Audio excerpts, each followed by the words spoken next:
কি ব্যাপার বন্ধু, আজ সময়ের থেকে একটু বেশি আগে এসে পড়েছো দেখছি। মানে এই ইংলিশ ভদ্রলোক খুব তাড়ায় ছিলেন আর কি। তাই বুঝি? আর সেই কারণেই তুমি বুঝি ওনাকে বুকোভিনা নিয়ে যাওয়ার জন্য জোর করছিলে? আমার সাথে চালাকি করার চেষ্টা করো না বন্ধু। এটা জানবে তোমার থেকে আমি অনেক বেশি বুদ্ধি রাখি, আর আমার গাড়ির ঘোড়ারাও অনেক বেশি দ্রুতগামী।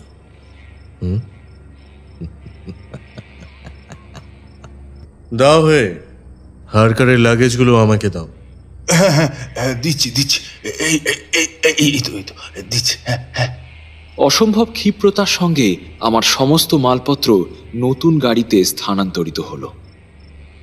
মনের মধ্যে একরাশ দ্বিধাদ্বন্দ্বের ঝড় নিয়ে আমি আগের গাড়ি থেকে নেমে সেই রহস্যময় চৌঘুড়ি গাড়িটার দিকে এগিয়ে গেলাম।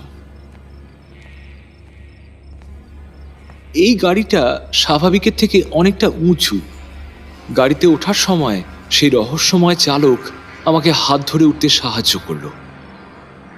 বরফের মতো ঠান্ডা সেই হাত আমার হাতটা চেপে ধরতেই বজ্র কঠিন মুষ্টির জোর টের পেলাম।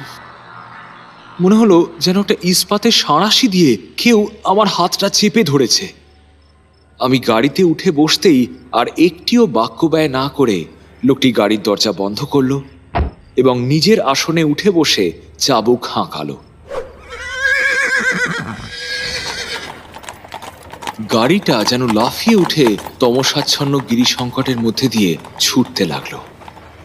পিছন ফিরে জানালা দিয়ে দেখতে পেলাম দূরে ক্রমশ ছোট হয়ে আসছে আমার আগের গাড়িটা।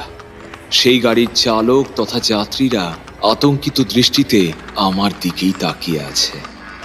ঘন ঘন নিজেদের বুকে তারা ক্রুসিফিক্স আঁকছেন।